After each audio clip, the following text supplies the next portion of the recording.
Hello everyone, welcome back on YouTube channel SLD educational academy. आप सभी को एक बार फिर से इस YouTube channel SLD educational academy पर पुनः स्वागत है। तो चलिए दोस्तों, आज हम लोग आगे की ओर कंटिन्यू करेंगे और आज हम लोग पार्ट 2 को देखेंगे। प्रीवियस लेक्चर में पार्ट 1 को देखे थे, यूनिट 4 था जो आपका CC6 ग्लोबल सिटीजनशिप, उसी का हम लोग यूनिट जो आपका 4 है उसका हम लोग 10 प्रश्न देखे थे पार्ट 1 में। आज हम लोग पार्ट 2 को कंटिन्यू करेंगे और पार्ट 2 में हम लोग प्रश्न नंबर 11 से देखेंगे। तो प्रश्न नंबर 11 क्या बोल रहा है, देखिए बोला लिंग के संबंध में इनमें से कौन सा कथन सत्य है। तो यह जो इसका जो सही उत्तर होगा वो होगा यह एक जो है सामाजिक निर्माण है। ठीक है, लिंग के संबंध में जो कथन है वो एक सत्य है कि जो लिंग है वो एक सामाजिक निर्माण करता है। ठीक है, उसके बाद 12 नंबर प्रश्न क्या बोला, ईर्ष्या और रक्षात्मकता पर काबू पाने के लिए कौन सा जो कदम है वो मदद करता है। तो विल्डिंग समझ जो है वो मदद करता है। प्रश्न नंबर 13 देखेंगे दोस्तों, बोल रहा है फिल इन द ब्लैंक्स। ठीक है, रिक्त स्थान लैंगिक भेदभाव का स्रोत है। ठीक है, तो कानून और नियम, ठीक है, कानून और नियम जो है, और दूसरा जो है आपका शिक्षा और पाठ्य पुस्तकें जो है वो लैंगिक भेदभाव का स्रोत है। ठीक है, उसके बाद 14 नंबर देखेंगे, निम्नलिखित में से कौन सा सिद्धांतकार जो है वो जेंडर स्कीम सिद्धांत से संबंधित है।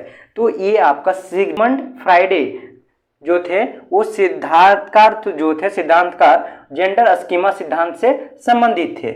उसके बाद आगे बढ़ेंगे और प्रश्न नंबर 15 को देखेंगे, कक्षा में लैंगिक रूढ़िवादिता। ठीक है, कक्षा में लैंगिक रूढ़िवादिता से बचने के लिए एक शिक्षक को क्या करना चाहिए। ठीक है, एक शिक्षक को जो है वो कक्षा में लैंगिक रूढ़िवादिता से बचने के लिए क्या करना चाहिए, लड़कों और लड़कियों को दोनों को जो है गैर पारंपरिक भूमिकाओं में रखना चाहिए। ठीक है, उसके बाद 60 नंबर बोल रहा है, एक लिंग के प्रति दूसरे लिंग के प्रति वरीयता या पूर्वग्रह को कहा जाता है।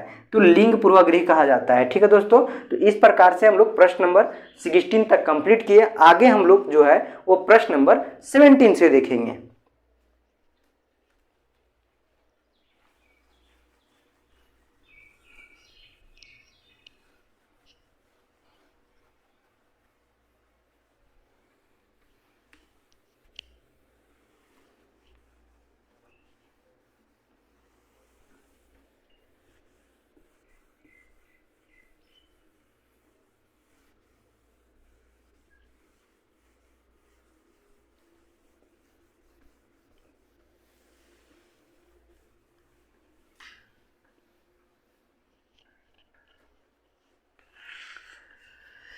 प्रश्न नंबर 17 क्या बोल रहा है, देखिए दोस्तों, बोल रहा है कि लिंग संवेदनशील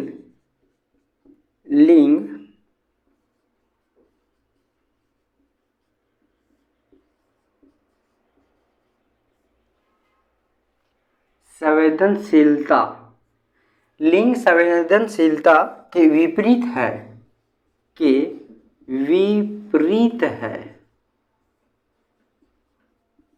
ठीक है दोस्तों, तो लिंग संवेदनशीलता का विपरीत जो है वो लिंग समानता। ठीक है, लिंग जो है लिंग समानता वो जो है वो लिंग संवेदनशीलता के विपरीत है। ठीक है दोस्तों, आगे बढ़ेंगे और प्रश्न नंबर जो है वो 18 को देखेंगे। प्रश्न नंबर 18 क्या बोल रहा है, लिंग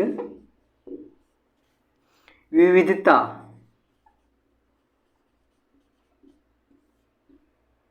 का अर्थ क्या है।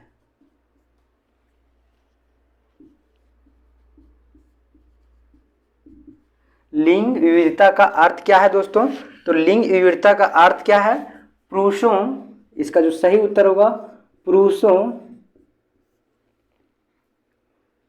और महिलाओं। ठीक है, पुरुषों और महिलाओं की समानता अनुपात। ठीक है, कि समानता अनुपात। प्रश्न क्या बोला दोस्तों, देखिए प्रश्न बोल रहा है कि लिंग विविधता का अर्थ क्या है? तो लिंग विविधता का जो अर्थ है वो है पुरुषों और महिलाओं की समानता का जो अनुपात है उसी को कहते हैं, उसी को जो है वो कहते हैं समानता अनुपात। ठीक है, लिंग विविधता। उसके बाद आगे बढ़ेंगे, प्रश्न नंबर 19 को देखेंगे। प्रश्न नंबर 19 क्या बोल रहा है?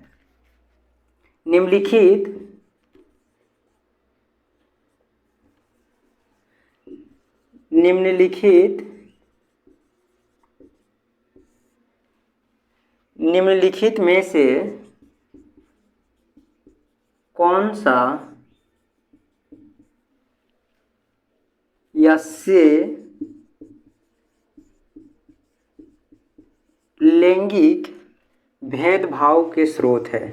भेदभाव के स्रोत है,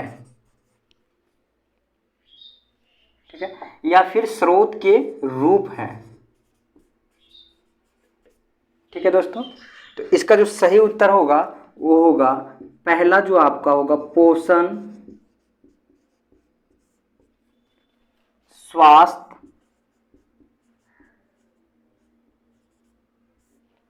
स्वास्थ्य, उसके बाद स्वास्थ्य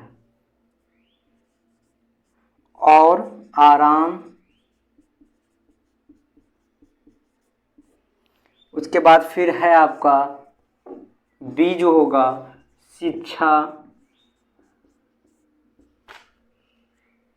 पाठ्यक्रम इत्यादि।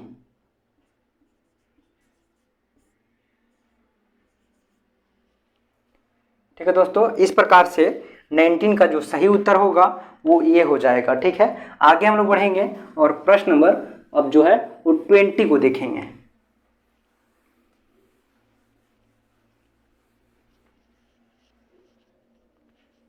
प्रश्न नंबर 20 क्या बोला दोस्तों? स्त्री और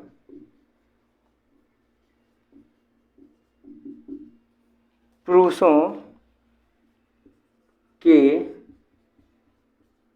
गोरे होने की प्रक्रिया को भी कहा जाता है, को भी कहा जाता है, को भी कहा जाता है लैंगिक समानता। ठीक है, इसका जो सही उत्तर होगा दोस्तों वो होगा लैंगिक समानता। पुरुषों और स्त्रियों को जो है गोरे होने की जो प्रक्रिया है उसे भी क्या कहा जाता है? तो उसे भी जो है वो लैंगिक समानता कहा जाता है। ठीक है दोस्तों, तो इस प्रकार से हम लोग इस भी यूनिट में जो है वो 20 प्रश्न को देखें और इस प्रकार से जो है ये यूनिट आपका यहाँ पे कंप्लीट होता है। तो नेक्स्ट वीडियो में हम लोग एक नए यूनिट के साथ मिलेंगे। तब तक के लिए आप लोग को बहुत बहुत धन्यवाद। चैनल पर इसी तरह बने रहें। अगर चैनल पे नए हैं दोस्तों तो एक बार चैनल को सब्सक्राइब कर लें ताकि आपको आगे का भी कंटेंट इसी तरह मिलता रहे। चलिए फिर मिलते हैं हम लोग एक नए वीडियो में।